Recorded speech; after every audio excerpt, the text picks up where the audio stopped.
Hello， 大家今天过得好吗？我是 Betty。你有没有发现近几年的大女主剧集的职业穿搭？女主要么好像标配西装套装、尖头高跟鞋，气势汹汹杀进办公室，或是露腰露肩大红唇，像是要把秀场搬进职场。可能也是因为看到了太多这样的悬浮职场穿搭，我最近的评论区真的塞满了希望我做近期大热的剧集《爱情而已》女主梁友安的穿搭解析的留言。那有求必应，这不就来了吗？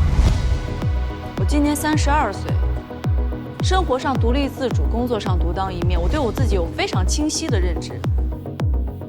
那这期视频就为你总结了这部剧里值得我们职场伙伴或者即将进入求职季的同学们参考学习的5个穿搭窍门，教会你在今年春夏用基础款搭配出4两拨千斤的明快清爽职场造型。安心，这一期视频不会有细高跟，毕竟周雨彤也在采访当中说过，就是人家真不穿高跟鞋上班，因为真的太累了。那开始之前记得在下面点赞、投币、收藏，3连支持我们这个看剧学穿搭的系列。那我们就开始今天的内容了。网友们形容这部剧里的周雨彤是衬衫富翁，简简单单的衬衫呼应职场氛围的同时，也搭配出了各种不同的造型风格。那穿出这种衬衫多样性的关键在哪呢？第一就是材质啦。你看周雨彤剧中穿着的缎面、醋酸这类带微微光泽的衬衫单品，它们就能够像珍珠一样衬出人这种温润优雅的感觉，柔中带刚，也是非常有职业感的材质。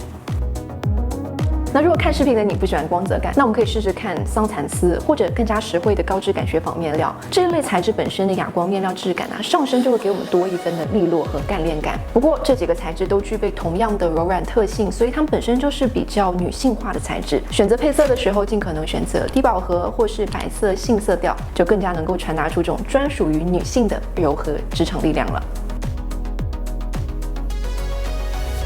那第2个衬衫窍门呢，就是在基础的衬衫版型上加入小小的设计元素，比如加上工装元素的贴带设计，就能够让这件衬衫显得更加松弛，也弱化职场刻板严肃的风格。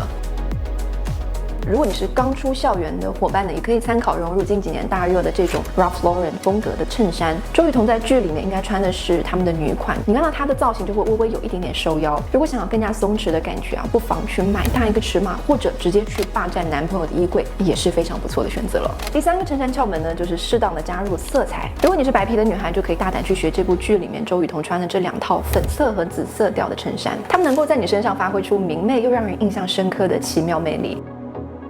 那如果是黄皮的女孩呢，我觉得可以尝试去替换成这2年非常流行的这个森林绿色调的服饰，对于黄皮女孩来说，说不定会有意外的惊喜。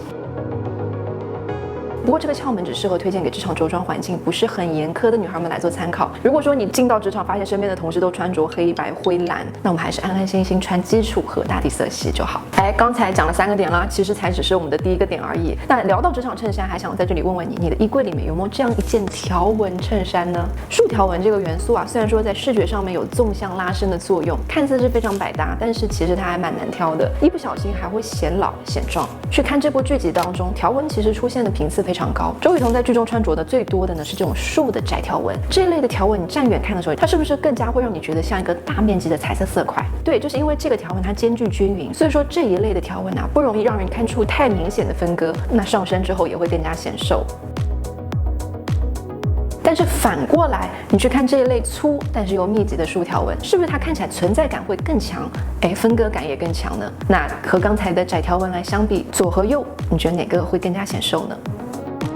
另外一种呢，就是这种彩色条细、间距非常宽的竖条纹衬衫，因为它本身条纹的部分非常的细，弱化了条纹的存在感，又为基础的底色黑白色系加入了一点点点缀，是不是又更显瘦，同时也更好驾驭呢？那当我们把这个条纹横过来，它就变成了海魂衫的纹理。前2年的发饰风刮了那么久，大家衣柜里面想必都是有那么1、2件条纹衫了吧？那如果说你想要穿出剧中梁友安这种职场属性呢，我就非常推荐你结合更加雅致的针织材质，配合以干净清爽的黑白配色，是不是就在清爽当中又多了一丝稳重呢？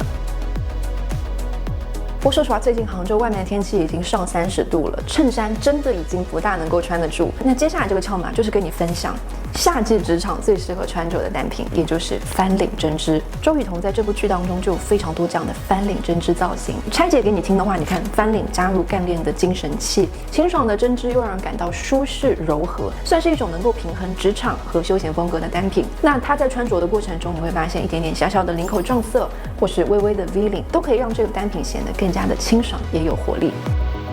那如果说你觉得翻领不是你的菜，好像显得太过于职业的那我觉得女生在夏天的时候不妨把翻领去掉，在针织当中加入一点点的角花元素。那这一类的元素呢，能够在你的穿搭当中加入一点少女或者学院的感觉，算是一件能够帮你穿出年轻活力氛围的单品。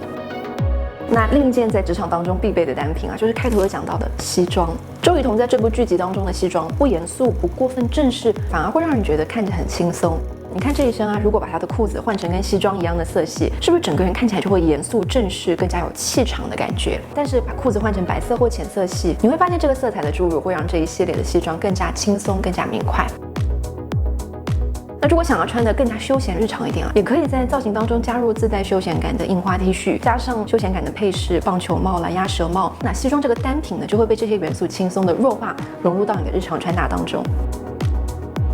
那在做这期内容的时候，我其实还去翻看了周雨彤的个人账号，你去看周雨彤自己日常的私服搭配，其实这个搭配方式也是她非常喜欢用的一个造型公式。那如果你是下半身肉比较多的女孩，也可以参考她的私服里面这一身自带复古氛围的格纹西装，把白色的牛仔裤替换成蓝色牛仔裤，你会发现整一身在保持经典潇洒感的同时也会更加的修饰你的身材。那这部剧的造型区别于往常大家在部分的大女主剧里面看到的过分强势的造型，周雨彤的造型总会让人觉得亲和力十足。那是什么让她的穿搭去职业化呢？这个配件其实就是把你衣柜当中的素色白衬衫变废为宝的一个搭配好物。视线来到她的肩膀上，看她披着的这个毛衣披肩，同样的一件白衬衫放到职场里面穿，可能就是职场的风格，但和同事出去轻松日常工作的时候呢，或者是团建的时候，总不能总是端着这个架子吧。所以买了单品，我们要把它重复利用上。这个时候只需要加上这么一件柔软质地的单品，就能够让你的造型整个人显得更加亲和，把单品的利用率提到最高。我知道这个时候看视频的伙伴会想说这个博主在教人家什么乱七八糟的东西。你去看戴安娜王妃用这个毛衣当围巾的穿法，是不是也为她这种干练的风格当中加入了一种俏皮的亲和感？那我知道最近天气热了，你可以选择这种长条的丝巾或者小方巾围裹在脖子的地方，那它能够起到层次丰富的同时呢，也让你整个人会显得更加有亲和力。那接着就到了我们这一期的演绎时间。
OK， 那这以上就这期视频想跟大家分享的全部内容。听下来之后，你对哪个窍门印象最深刻呢？在评论区与我讨论吧。那其实，在这部剧的造型当中，还有个非常关键的点就是女主点缀在衣服附近的耳饰。但是我发现这个点其实有蛮多好聊的，非常细致，包括各种风格搭配什么耳饰等等。所以我就单独梳理了一期。那在下一期呢，我就会带来根据不同的风格搭配不同配饰的窍门分享。想看吗？如果想看、想支持这种连贯更新就记得在下面点赞、投币、收藏一键3连啦。其实说实话，你们3连投币、评论并不会增加我的收入，但是能够让我花时间做出来的视频被更多的人看到，也会让我更加有动力去努力为爱发电。那我们这期视频就到这里，希望大家都能成为时髦的女孩或男孩。我们下期视频再见啦，